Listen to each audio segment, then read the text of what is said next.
Robert is 55 years old. He's worked at the same company for 28 years. Every 2 weeks, he watches money automatically leave his paycheck and disappear into his 401k. He's done this 728 times. He has $400,000 saved. He should feel secure. He feels terrified because Robert just ran the numbers. At a 4% withdrawal rate, that's $16,000 a year in retirement. His current lifestyle costs $68,000 a year. He has 10 years until retirement. The math doesn't work. It never did. And here's what nobody told him. It was never designed to work. In the next 8 minutes, I'm going to show you exactly why the 401k system was engineered to transfer risk from corporations to you, how it makes financial institutions rich while keeping you working longer, and the 3 moves Robert wishes he'd made 30 years ago. Let me show you Robert's actual numbers. He makes $85,000 a year. For 28 years, he's contributed 6% of his salary to his 401k. His employer matched 3%. That's 9% total, or $1,750 per year. Over 28 years, that's $214,200 in contributions. His account balance, $400,000. That means his investments grew by $185,800 over nearly 3 decades. Sounds good, right? The 401k was never designed to fund your retirement. It was designed to solve a completely different problem. Let me take you back to 1978. Before that year, if you worked for a major corporation, you got a pension. The company promised you a specific amount of money every month for the rest of your life after you retired. They took the risk. They managed the investments. You just worked, and when you retired, the checks showed up. It was simple. It was secure. It worked. Then Congress passed the Revenue Act of 1978. Buried in Section 401k was a provision that allowed employees to defer compensation and avoid taxes on it. It was meant to be a tax break for executives. Nobody thought it would replace pensions, but corporations saw an opportunity. Why promise lifetime payments when you could just match employee contributions and transfer all the risk? By the mid-1980s, companies started freezing pension plans and pushing 401ks. They called it empowerment. They said you'd have control over your retirement. What they didn't say is that you'd also have all the risk. Market crashes? Your problem. Poor investment choices? Your problem. Living longer than expected? Your problem. Running out of money at 82? Your problem.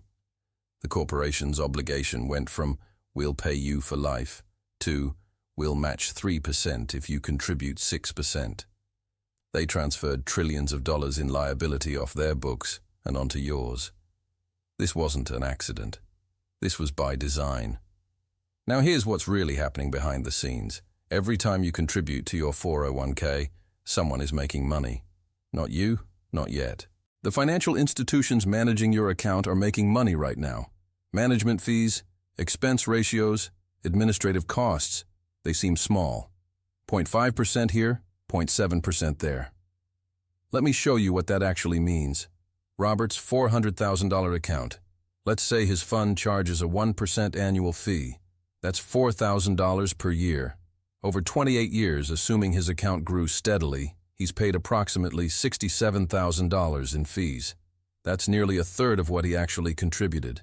Where did that $67,000 go? To the fund managers, to the financial institutions, to the banks. But here's the genius of it.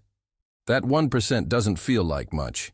You never see it leave your account like you see your rent payment. It's invisible. It's extracted before you even know it's gone. And because it's a percentage, the more you save, the more they make. Your risk, their reward. And just like that, you're working for 28 years to build a retirement fund that might not be enough while financial institutions extract tens of thousands of dollars in fees. The system gives you tax benefits today, so you'll accept insufficient retirement tomorrow, and you don't realize it until you're 55 and it's almost too late to fix it. Now let me show you how the wealthy handle retirement. They don't use 401ks as their primary vehicle.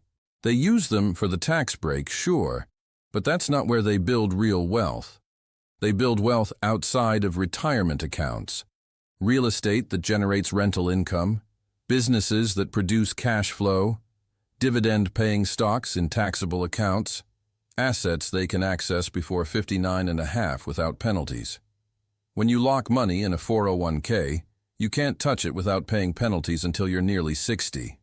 When they build wealth in accessible assets, they can retire at 45 if they want. You're building a nest egg you can't access. They're building income streams they control. When you contribute to a 401k, you get a tax deduction today but pay taxes later when you withdraw. When they structure their investments properly, they pay capital gains rates of 15% to 20% instead of ordinary income rates of 22% to 37%. Same money working, different tax treatment.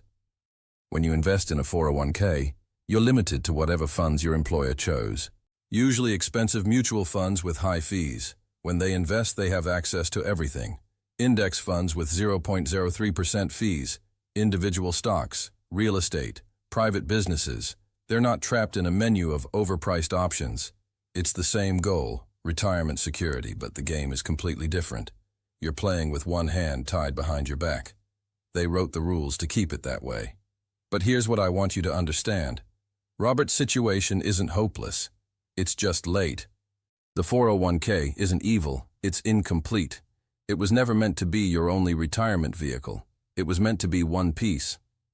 But somewhere along the way, corporations convinced workers it was the whole strategy. It's not. Let me tell you about Linda. She's 42. She has $120,000 in her 401k. But 5 years ago, she realized what Robert just discovered. The 401k alone wouldn't be enough. So she made 3 moves. She didn't stop contributing to her 401k. She still gets the company match because that's free money. But she stopped increasing her contributions beyond the match. Move 1. She took the extra money she would have contributed and bought a rental property. $40,000 down payment. The property generates $600 per month in cash flow after all expenses. That's $7,200 per year in passive income. Today, not when she's 65. Move 2. She opened a taxable brokerage account and invests $500 per month in low-cost index funds. She can access this money anytime without penalties. It's growing at roughly the same rate as her 401k, but with more flexibility and lower fees. In 23 years when she's 65, this account will likely have $400,000, just like her 401k, but she could access it at 50 if she wanted. Move 3. She started learning about tax optimization. She contributes to a Roth IRA, which grows tax-free instead of tax-deferred. She uses her rental property depreciation to offset her income. She's not avoiding taxes illegally. She's using the same tax code the wealthy use, the one they don't teach you in employee orientation. 23 years from now, Linda won't just have a 401k. She'll have a 401k, a paid-off rental property generating income, a taxable investment account she can access, and Roth accounts growing tax-free. She built optionality. She built real retirement security. Not because she earned more than Robert, because she understood the game earlier. The 401k trap is real. It's the belief that maxing out your 401k is financial responsibility. It's not. It's one tool. The system convinced you it was the only tool because it was convenient for corporations and profitable for financial institutions. Robert believed it. Linda questioned it. So here's what you need to understand. If you're under 40, you have time to build wealth outside retirement accounts. Don't stop contributing to get the match, but don't make the 401k your only strategy. If you're over 50 like Robert, you need to accelerate.